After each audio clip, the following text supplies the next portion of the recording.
if you want to build a profitable business, there's different things that are going to be involved. Of course, there's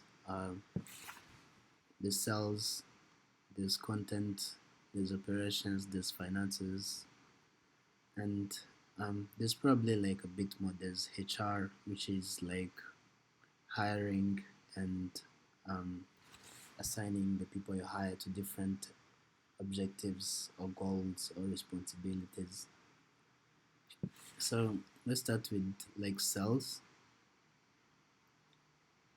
But what you basically want to do is, okay, you want to build a business and you want it to be profitable, of course.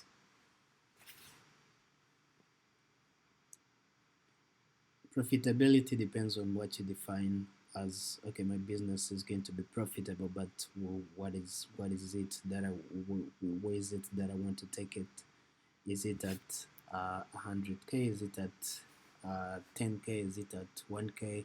It depends on where you want to go. So you have to have this goal in mind, and there's different steps that are going to be involved, or different departments. And you can do this as a solopreneur, you can do this as an entrepreneur, you can do this as whatever you want to do. There's these different steps that are going to be involved, or different departments, or different parts of a business.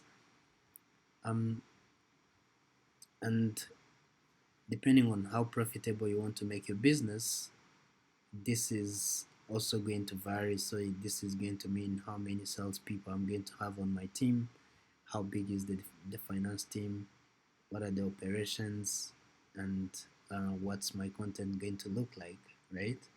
Or how do I market, or how does my business reach out to many people? Starting with sales calls, or sales in general. So there's different ways you can approach sales. One being calls, another being emails, and um, thinking about it from like someone starting from zero, you're going to basically have like contacts in your phone. You basically have like contacts in your phone. You have people you've worked with in the past, and social media has also made it easy to reach people at a larger scale. So let's say I want to reach like the most amount of people. So if you want to reach the most amount of people, the you need to pick the platform where your audience is, and that's where you're going to go. So YouTube, there's TikTok, there's Instagram, there's LinkedIn. It depends. So if I'm targeting, let's say, professionals, I'm going to be going on LinkedIn, and then if I'm targeting young people, I'm going to go on TikTok. And um,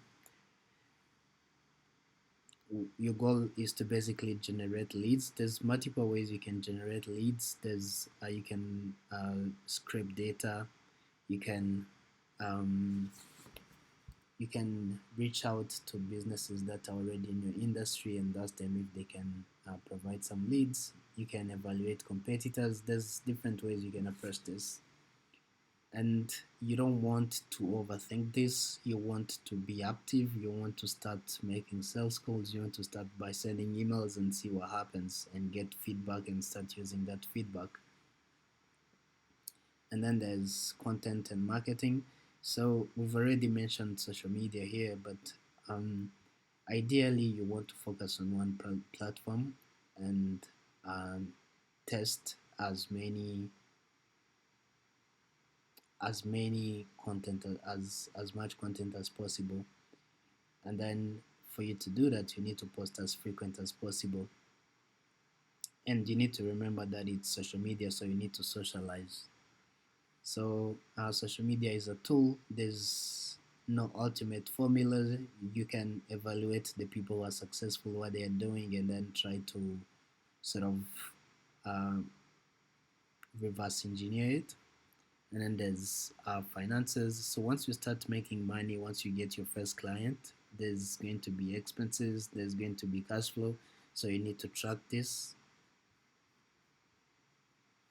And um, by tracking this, I mean you need to see how much am I spending, what's going in what, and the reason you need to do this is because at the end of the day, taxation is going to happen. Like you need to pay the government, so this is um, also what you need to like. Taxation varies depending on like where you live. So if you live, you need to understand like the laws that apply to your country in terms of taxation, and whatever this is what you're going to adjust it to your business. And then there's operations. So whatever business you're building is going to have um, operations, which means the day-to-day activities, like what's happening within your business. When you're optimizing for operations, you want to optimize for um, less friction. So let's say if you have a new client from like your sales pipeline, you want to understand, okay, um, how can I create value by removing as much friction as possible. I'll give you an example. So let's say um, you have clients who are paying online. So if they're paying online, you need the payment processor, right? So what is going to be your payment processing method? Is it going to be Stripe? Is it going to be mobile money? Is it going to be whatever it is? That's what you need to know. And the other reason you need to remove friction is because you don't want to build a prison.